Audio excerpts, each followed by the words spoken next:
he took to get his degree are still hanging over him like a dark cloud. His mortgage feels like a chain around his neck, and with rising interest rates, his monthly payments are squeezing him tighter every month. He makes good money, but between the car loan, credit cards, daycare costs, and taxes, he feels broke.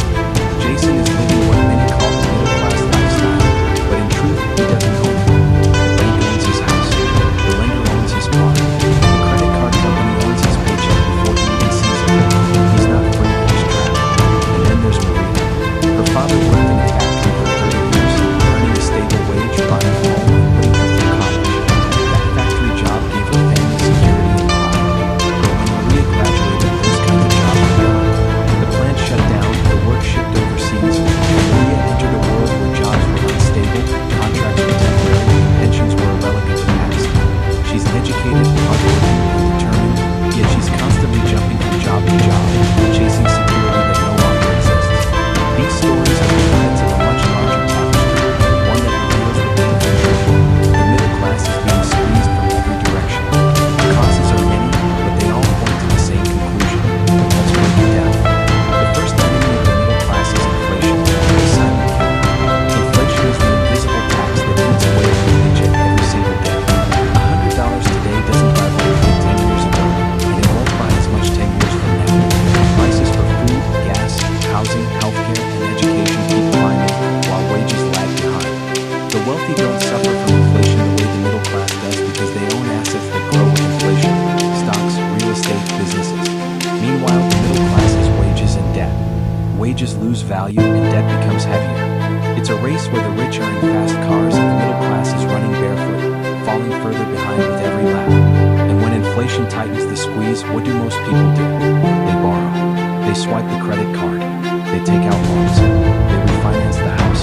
This is the debt trap, and it's one of the cruelest tricks of the modern economy. Debt creates the illusion of wealth.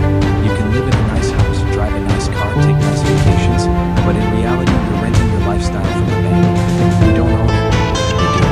Every month, interest quietly drains your future, chaining you to the past. Debt is the oxygen of the middle class, but it's toxic. It lets you breathe for now, but slowly suffocates you over time. Then there's globalization. Once upon a time, the middle class was built on stable, local jobs. Factories, plants, offices, work that rewarded loyalty, pensions, health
Ignoring reality doesn't protect you.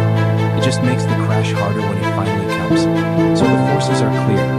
Inflation, debt, globalization, automation, taxes, lifestyle inflation, and the illusion of security. Together, they are crushing the middle class like a vice, tightening with every passing year. And unless you choose to step outside the system and play by different rules, you will be crushed too. But here's the good news.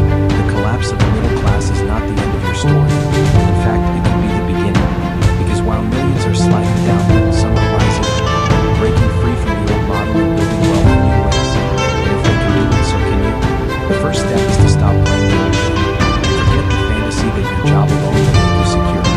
Forget the idea that a house automatically equals wealth.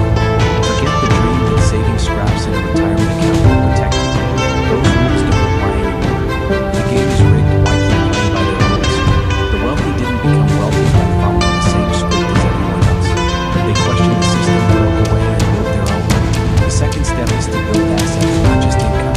The middle class works for money. The wealthy make money work for them. If you only rely on a paycheck, you'll stay trapped. But if you build assets, stocks, real estate, businesses, digital products, you gain freedom. Assets are seeds. At first they're small, but over time they grow into trees that live forever.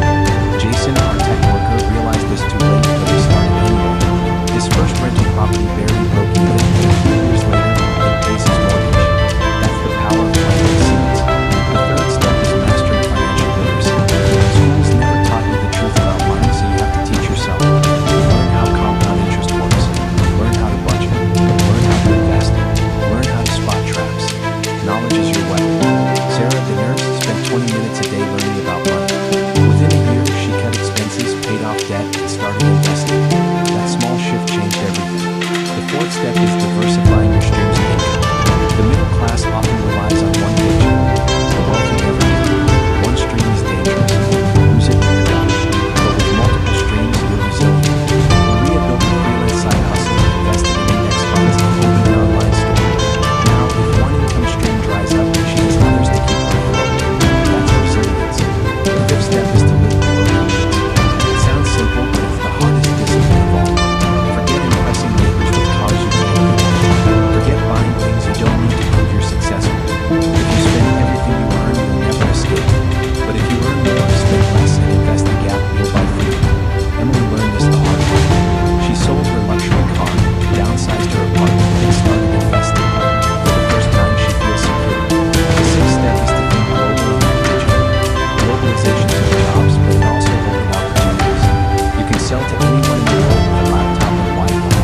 You can build online businesses and create digital products, work remotely, or even start a YouTube channel. The internet is the great equalizer. If you use it, Daniel, the small business owner, moved his shop online.